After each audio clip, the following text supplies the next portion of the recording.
Boa noite, tudo bem? Aqui quem fala é o Asley. Hoje vamos falar sobre o manuseio da neuropatia diabética, tendo como referência a sétima edição do livro Endocrinologia Clínica de Lúcio Vilar. Bom, primeiro vamos para a definição da neuropatia diabética. A neuropatia diabética é uma disfunção, um problema nervoso periférico que não tem uma outra explicação.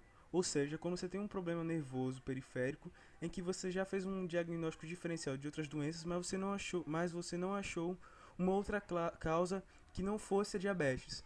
Então a gente descobre aí que tem uma taxa muito grande de subnotificação, porque às vezes você taxa uma neuropatia como diabética quando ela não é uma neuropatia diabética. Pode ser desenvolvida pelo álcool e tal, entre outras coisas.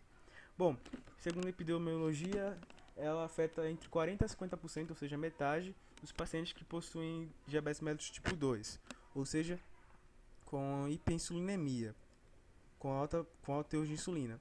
E em menor proporção os que têm diabetes mellitus tipo 1. Como fator crucial no desenvolvimento da neuropatia diabética, a gente encontra a exposição à hiperglicemia. Ou seja, o paciente que não tem o controle glicêmico adequado tem um risco maior de desenvolver neuropatia diabética. Ou seja, perda de sensibilidade ou então hipersensibilidade à dor. Além disso, ela pode ser classificada em duas formas, que é a autônoma e a periférica distal.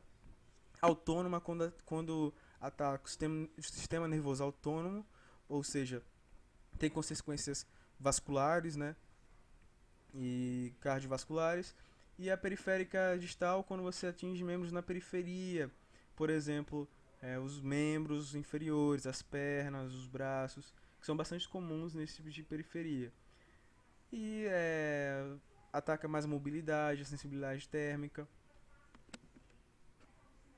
Bom, com relação à patogênese geral, aí tudo se destrincha da hiperglicemia que eu mencionei mais no slide anterior.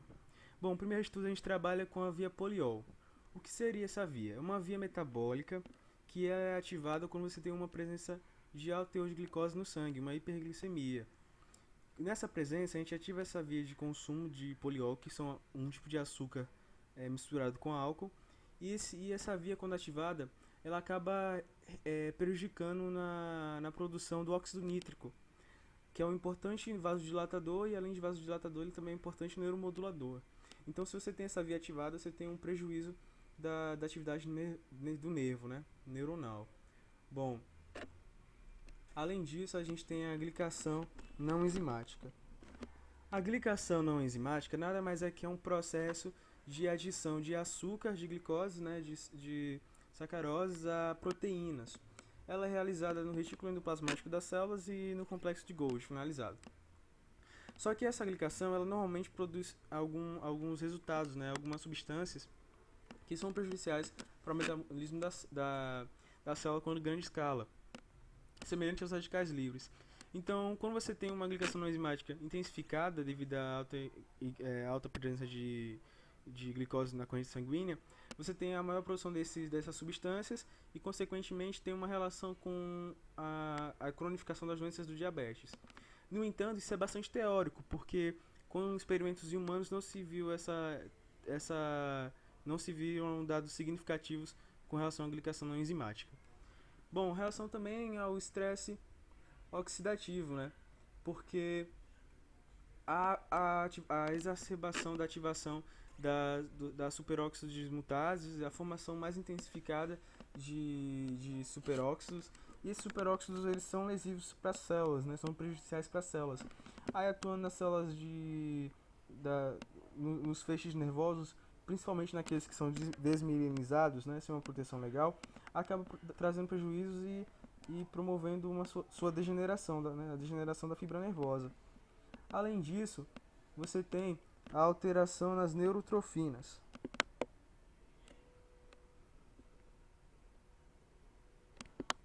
Mas por que o foco nas neurotrofinas são importantes? Ora, basicamente a gente tem as neurotrofinas que são fatores de crescimento, né?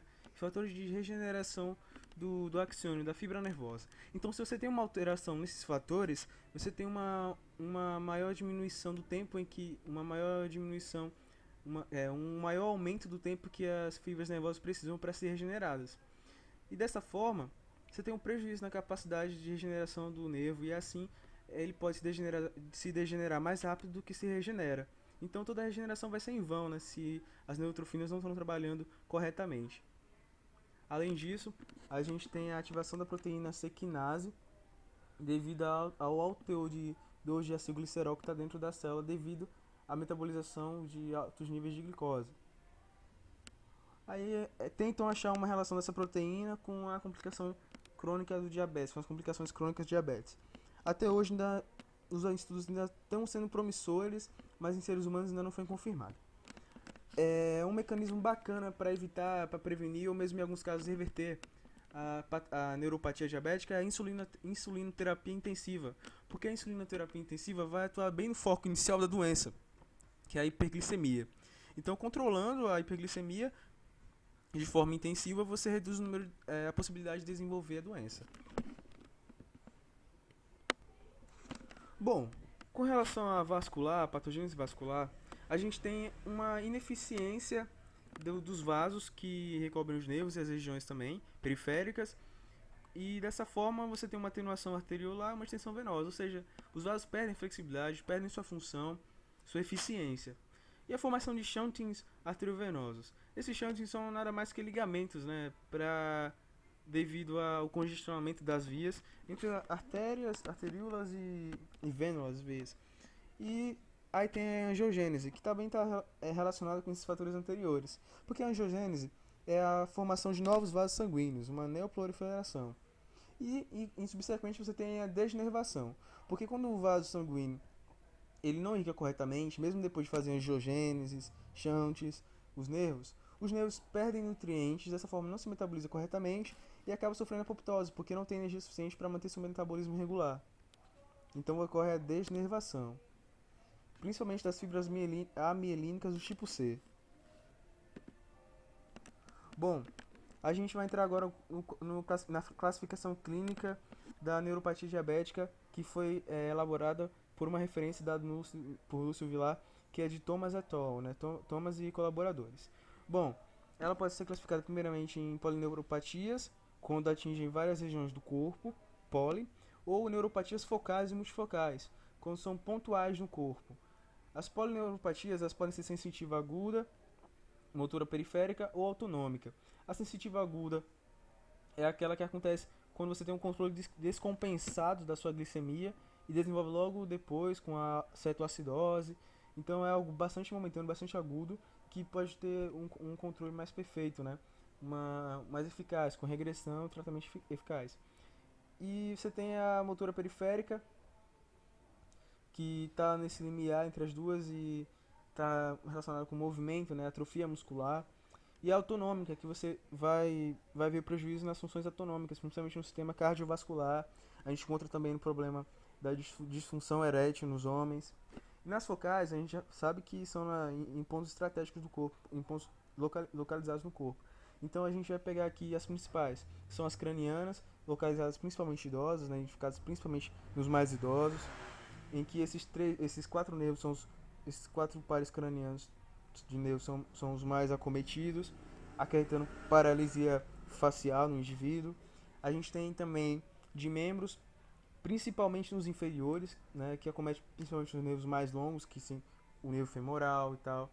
E a gente tem truncal ou tóraco abdominal, que promove dores lacinantes, bastante incômodas no paciente. A proximal motora, que indica um grau mais avançado de neuropatia, que esse grau de neuropatia já tem um grande pedaço do nervo degenerado, né, que saiu da parte distal para proximal, então já tem um grande período de desenvolvimento da doença. E a amiotrofia, né, que é a fraqueza muscular, né, a atrofia muscular provocada por uma inervação não adequada, que tem uma figura mais adiante. E também tem uma coexistente neuropatia desmielinizante inflamatória crônica. Ou seja, quando o paciente tem a neuropatia diabética, ele pode ter no mesmo momento uma outra neuropatia coexistente, que é importante o seu diagnóstico para um melhor tratamento, assim, para o tratamento ser mais eficaz. Aqui eu trago para vocês os exemplos que o livro dá das neuropatias e também aqui na internet, para dar uma complementada. Bom, essas três primeiras a gente tem as focais ou múltiplas focais. E aqui a gente tem uma focal com uma característica específica, que acomete um membro por inteiro. é a plexopatia. E depois a gente tem do lado aqui a polineuropatia, né, que mais de uma região do corpo sendo acometida. Embaixo um exemplo da craniana, em que você tem a paralisia da face, ou mesmo de 50% da metade dela. A queda da pálpebra é uma característica bastante. E aqui é bastante presente. Aqui é a miotrofia, né, que você vê a atrofia da coxa, né, dos músculos, flacidez, dificuldade de movimentação, sensibilidade afetadas. Bom, é interessante falar que a sensitiva aguda ela tem caráter reversível, então pode ser tratada e modificada com hábitos de vida, medicamentos e controle glicêmico. Né? O ácido lipóico é indicado 3 vezes ao dia, acompanhado do controle hiperglicêmico de insulinoterapia intensiva. Aí, quando você parte para a simétrica distal, você tem irreversível. Por quê? Porque essa simétrica se relaciona quando acomete fibras nervosas que tem grosso revestimento de bainha de melina. Essas fibras elas não se regeneram, diferente daquelas de tipo C, né, desmelinizadas. Então, uma vez que você acomete esses nervos, esses feixes nervosos grossos, você ou pode apenas parar o desenvolvimento, a progressão, ou reduzir essa progressão, porque é um estágio irreversível. Até pelo menos nos métodos atuais, nas tecnologias que a gente tem atualmente. Bom, os aspectos epidemiológicos a gente tem aqui que a cada 5 anos, cada ano, na primeira meia década do paciente com diabetes, aumenta em 4% o risco de desenvolver uma neuropatia. Ou seja, no primeiro ano tem 4%, no segundo tem 8%, depois 12%, 16%, até terminar os 5 anos. Quando passa os 20 anos de neuropatia diabética, de diabetes, desculpa, você tem um aumento de 18% nesse risco. 18% é algo bastante elevado. E o tempo médio para surgimento da neuropatia diabética é de 9 anos em um paciente de diabetes mellitus. Ou seja, você pode focar na prevenção, né? Focar na prevenção bastante. Insulinoterapia, mudança de hábitos de vida.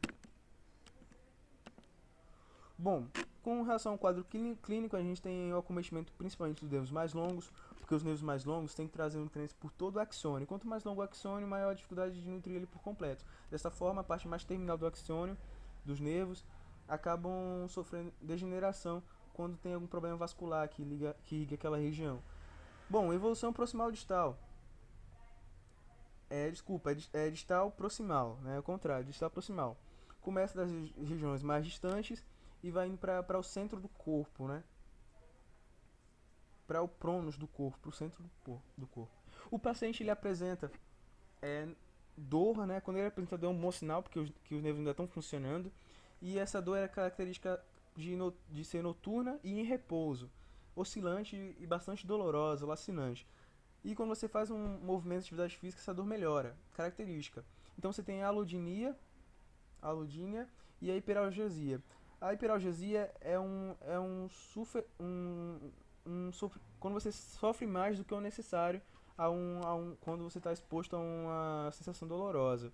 E a alodinia é quando você sente dor mesmo sem aquela situação promover necessariamente a dor. Por exemplo, vestir algodão, sentir algodão.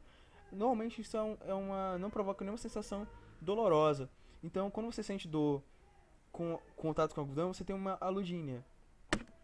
Em seguida, você tem os quadros de desautonomia, que é quando você prejudica o sistema nervoso autônomo.